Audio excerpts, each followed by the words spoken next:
Hey guys, I want to welcome you to the weekly Wednesday for the Financial Freedom newsletter, where every week, every Wednesday, we delve into something inspirational, motivational, something excerpt taken from the Financial Freedom weekly newsletter. Wherever you are, if you're listening on Spotify, on iTunes, Google, be sure to click the like, subscribe, share, comment. And without ado, let's get into the show. Hey guys, welcome to this week's podcast episode for the Financial Freedom Podcast. And I'm really excited about today's guest. We're going to be talking all about social media marketing, developing a marketing team. We'll learn about voice search, as well as the role of artificial intelligence, video content. It's going to be a really fascinating discussion. And our guest today is Sarah Hansen, and she is CEO of Your Marketing Team. And she's got tons of experience as a social media strategist, and I'm delighted to welcome her to the show. Welcome, Sarah. Hi, thank you so much. I'm excited to be here too. Yeah, we had connected through Podmatch, and you have a very interesting story. So share that with the audience, and we'll get right into it. Yeah, so pretty much when I finished my undergrad at Colorado State University, I went right into the job hunt, and I was social media strategist at a large agency based out of Lincoln, Nebraska, which is where I'm from. And I was like the lowest paid employee, the least respected, the youngest, just kind of like bottom of the totem pole. And I was not making hardly any money. I couldn't even move out of my parents' house. So I was like, screw this. I'm going to freelance on my own. There's literally no risk, nothing holding me back. I have nothing to lose. So I started freelancing. And the reason that I loved social media was because it combined a lot of my skill set. I studied journalism in school, journalism and digital media communications. So I could do writing, I could do graphic design, video editing, and also just the overall storytelling that came with social media marketing. So I freelanced, and as I did that, it grew to be, larger and larger. And all of a sudden I have a small team and a roster of clients. And also like I evolved into doing so much more than social media too. So I like to call it I call it my full funnel effect. So just focusing on creating funnel strategies and then all of the different digital marketing strategies on different platforms that fall into your funnel. So social media, but also email marketing, YouTube, blogging, landing page and sales page creations, course creation, and all of that. Yeah. Wow. So he's really developed from solopreneur, self-employed to building a business, which is really interesting. And I love hearing stories about people that couldn't find opportunity in traditional markets and made it on their own. And, the potential is limitless. You have so many interesting ideas, and this idea of, for example, the future of voice search and its impact on digital marketing. This is something new. What is voice search? Is that where you just go onto Alexa or Siri? And I'm curious. Yeah, that's exactly what it is. And people, we're realizing more and more how much voice search plays into SEO and then how you write your content. So when you're writing blogs or even social posts, when you're creating titles for your YouTube video, you want to keep in mind like how people are asking questions to Siri or to Alexa. So you could say, "Hey Siri, how can I create," oh my gosh, my Siri just lit up when I said that. Sorry. "How can I create a comprehensive social media strategy?" Or, something like that. I'm sure it wouldn't be as well thought out because when we talk to Siri, it's a bit more casual. But just thinking in any sense when you're using SEO or keywords, thinking about how people actually ask questions and not stressing out so much about like looking at SEMrush or Google Analytics and trying to piece together programs that maybe you don't even understand. It can actually be a lot simpler than that to figure out what your keywords are. It's quite interesting. And, these new terms such as, voice search and this idea of like social podcasting, all of these. I love seeing trends. Other thing is, especially with Chat GPT and other large language models platforms, the role of artificial intelligence in digital marketing. Is it enhancing efficiency or is it replacing creativity? Is it going to replace jobs, go rogue? What are you seeing? I see both. I think it has a great potential, and we've already seen the potential it has to increase efficiency, especially for small business owners or maybe someone who considers themselves a solopreneur and they don't have the resources or they don't even really care to build out a huge team or have a staff of people. So it can be really helpful for people like that who they do need to create a ton of content, but maybe they don't have the budget to pay like, these amazing copywriters or whatnot, or maybe like the creativity isn't necessarily their thing or writing isn't their thing. I do think it does require some creativity and some skill set. ChatGPT, yeah, it's great, but you have to really fine tune the input for it to give you what you want in your tone, talking to your target audience, etc. So one tool that I like to use that I use like almost every day, it's called Jasper, and I really like it because it has tons of pre-made out templates for different marketing assets like blogs, social media, etc. And it also asks for things like tone of voice, target audience, like goal of the content, background information. So you can really give it a lot and make sure that the output is more in line with what you're looking for in terms of copy. Yeah, and it's so interesting because this year I've really focused on using AI technologies and platforms, and last year I had a blog editor, a video editor, all of these things, and all of I can use with software now, AI software, which is really it's more efficient. And the other question is what are some emerging trends or technologies that digital marketers should pay attention to? I know we talked about ChatGPT and others, but what else is there?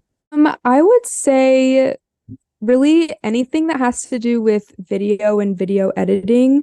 I don't really have a specific, I guess, tool in mind, but I just see in the digital marketing space more and more. We've seen it for years, like 5 years, but video is becoming more and more important. And also having, sharp cuts with your video, the style of your video. So really paying attention to what kind of formatting trends are happening on different platforms in your video is going to be important. Also, we know that humans have like an attention span of a goldfish. So I like to ask people to focus on creating snackable content or content that's just like a bite of something.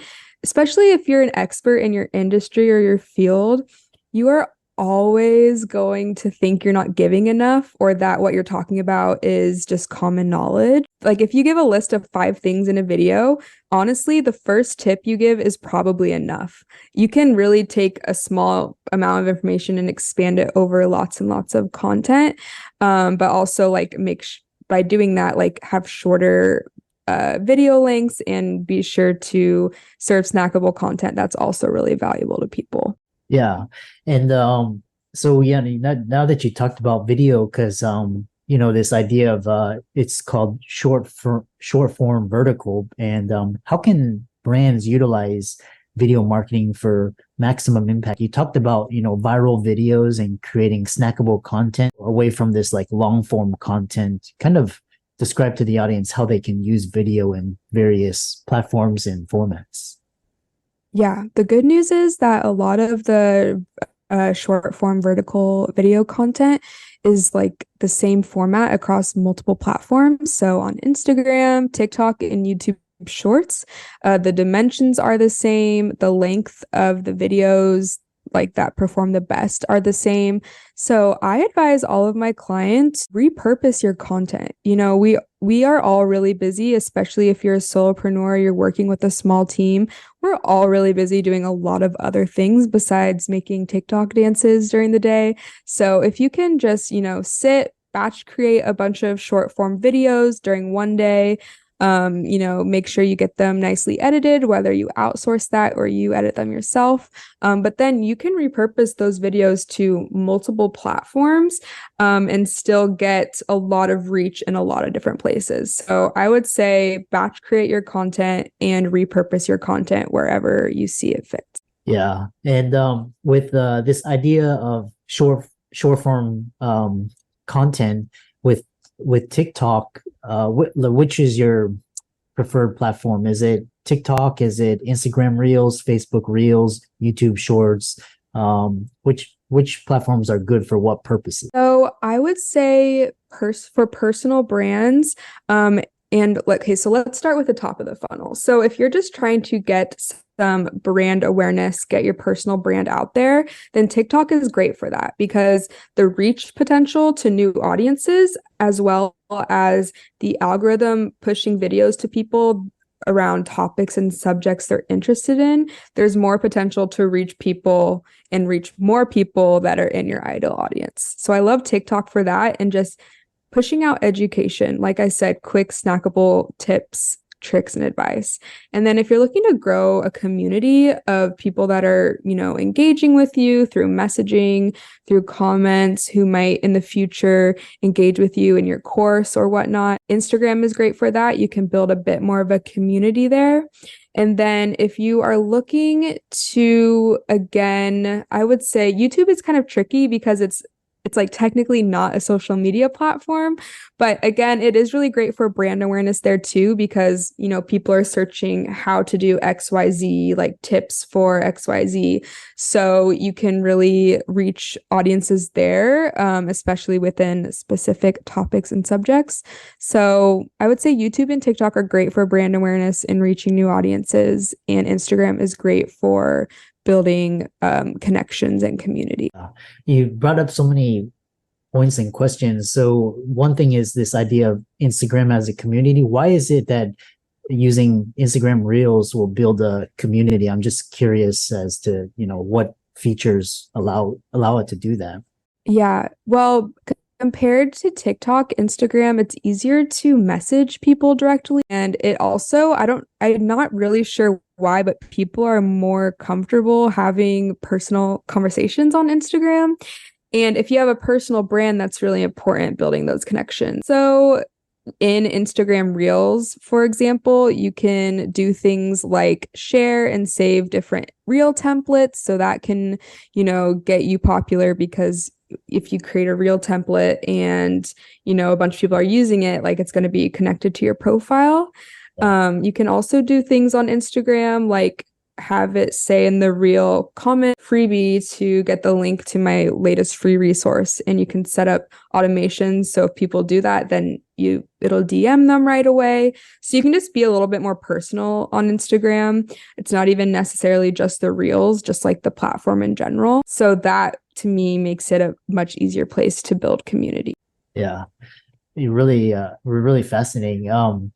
Some questions I have, a lot of the people, they missed out on the early days of YouTube, and now they're trying to build a YouTube channel and presence. One of the questions I get frequently is why is it so hard to grow on YouTube? Like, is it the algorithm? Is it just basically they want like quality content? It's just like, it's kind of like, people like you're talking about, like it's really easy to grow on TikTok and Facebook Reels, they're trying to get in LinkedIn as well. But why is YouTube so hard to grow on? I think with YouTube, because if you're not sharing things like the YouTube Shorts, it just requires a lot more effort and energy in terms of editing and publishing the videos. And that's just not a skill set that a lot of people have. And people, when they watch YouTube, they're consuming so much content that they can notice when a video is not as, like, the editing is not as good quality as other videos they're seeing. So I think that's like a major hurdle for a lot of creators that are trying to be on YouTube. And also, like I said, the video form is usually longer. I think like consistency can be a problem with people. Like if you're going to show up on YouTube, you need to be consistent to your schedule. And then I think there's also a learning curve with the like search optimization for YouTube, like what to put in your titles, what to put in your thumbnail, what to put in the description. And I think just overall with the editing, with the optimization, with the consistency, there's just like a really big learning curve for people on that platform. Sounds like YouTube is more of a platform, just like YouTube is kind of one of my more long-term strategic bets based, because it's just so hard to grow. And it's just kind of like it's not as easy as, for example, Instagram or TikTok, Twitter as well. LinkedIn is really pushing out creators and trying to, which brings us to this idea of this asymmetry where basically the uncharted land, it's like the land of attention. YouTube and kind of these they're already saturated. So what kind of platforms, we talked about short form, but what platforms are good for this emerging area where just attention, basically you can capture a lot of attention, grow your brand presence, etc. I would say even though TikTok is more saturated than a few years ago, there's still like a higher potential for new reach there and for growth. And so I would say definitely still try out TikTok if you have the bandwidth and the capacity to create video content. Platforms that have been new this year that I think are great are Lemon 8. It's a bit more of a lifestyle platform, so it's not a great fit for everyone. And then I also see a lot of success with personal LinkedIn pages for my clients. The reason being because with the algorithm, a post lives for much longer than a post on Instagram. So you've probably seen, if you're active on LinkedIn, you've probably seen like if you post something and it's like, gets some pretty good engagement, you'll see engagement on that post for a week, for even 2 weeks, whereas that doesn't really happen on Instagram or on Facebook or anything like that. So if you use your personal LinkedIn strategically, you can have a lead campaign going in the background, just where you're making connections with people that fit in your ideal audience or are industry adjacent. So I see a lot of great opportunity on LinkedIn with my clients, and I think it could be a great place for your network too. Yeah, it was interesting because Instagram during the pandemic was one of my fastest growing, and then basically they'd made a couple algorithmic changes, and but then LinkedIn was like, just the growth was astonishing. Just they were trying to, again, like capture that attention and help creators grow. TikTok as well. And it's almost like you have to be strategic. The other question I get from clients is TikTok, they can't dance, or they're not pretty, or things like that. So how can you use TikTok for those if you don't fit into those categories? Yeah, honestly, I just actually talked with someone before this who got a lot of attention on TikTok, and she just literally would sit on her phone and talk to it, a few tips, and post it. Like that's it. And she would just put like a title for what she's talking about, maybe some subtitles and a caption. And she took off on the platform. So like you don't have to be dancing, you don't have to be cheesy or like obnoxious, you don't have to be a beauty queen. Like people on TikTok, like they're just scrolling and they just want to hear information that they're interested in. Like that's why I say you can repurpose content to a lot of places, because content that's so basic like that, like it's not specific to TikTok trends and it does really well in there, but it also would perform well on Instagram and on YouTube Short. Like it's a win for everyone in that sense. Yeah, it's so funny because I know one of my colleagues, he blew up on Twitter, but basically for like a whole year straight, he basically found similar posts and he basically posts the same comment like 20 times a day for a whole year to similar posts, and basically his Twitter account blew up. And like just basically, I know another friend on Instagram, he was basically doing what you were talking about, just basically every day posting like just like his face and just 15-second blurbs, and for a year it didn't do anything, but then like this year he's like up to 20K followers, so it's just interesting. Really, like any sort of organic marketing platform, like social media platform, it's just a marathon, not a sprint. And what matters more is to just be consistent. And it's really frustrating because we want instant gratification and we want to see like some sort of benefit for all the work that we put into posting. But I promise you, if you just stay consistent, and that's also what I've been talking about recently, consistency is so much more important than frequency. So if you can commit to doing 2 really good posts a week, 2 videos a week, whatever that is, but you can do it week after week, do that and you will see more results over time than if you go hard for like a week or 2 creating content and then you burn out or you run out of time or you go on vacation and it's not sustainable for you.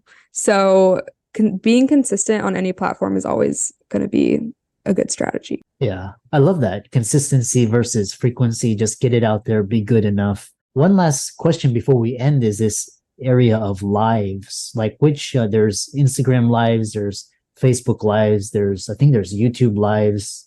LinkedIn has a live feature as well. Which ones are good for what purposes? Or TikTok lives as well? Yeah, so I would say wherever you have the largest or most engaged audience, that's the best place to go live because they all really give the same purpose. For one thing, when you go live, everyone in your network gets a notification that you're going live.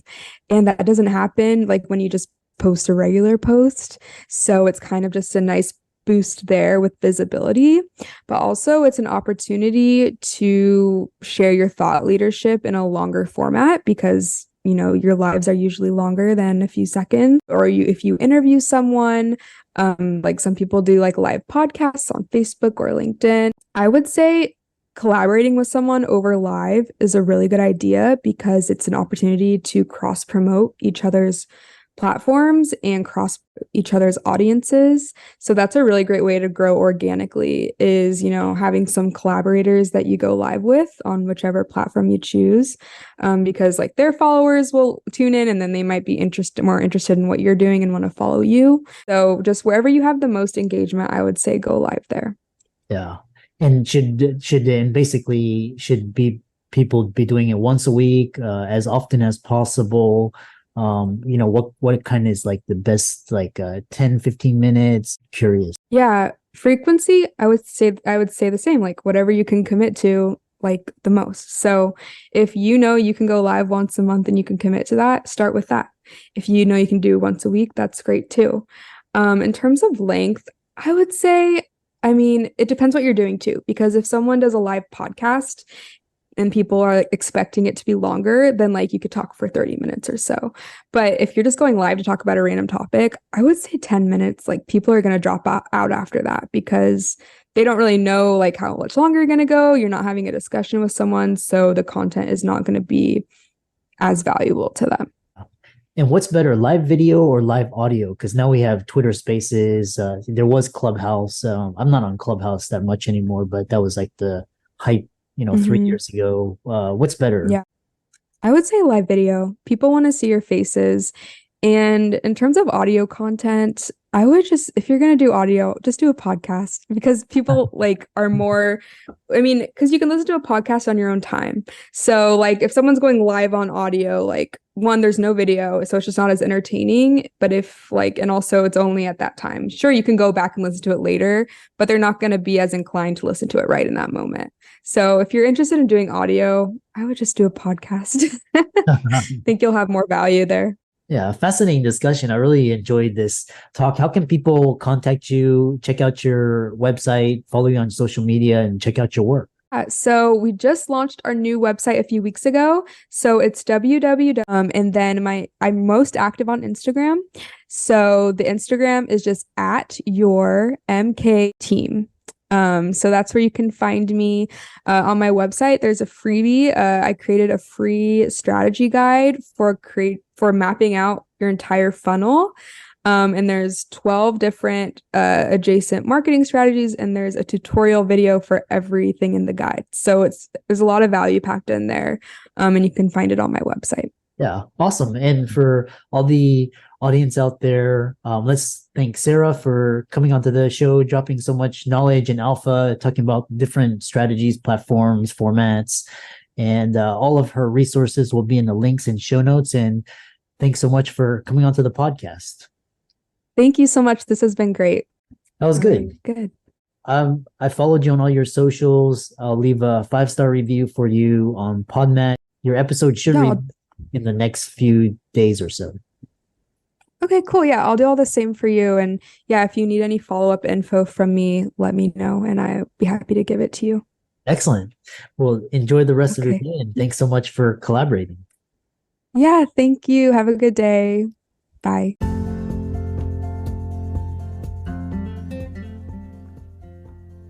I hope you really enjoyed that wonderful, inspirational, motivational piece.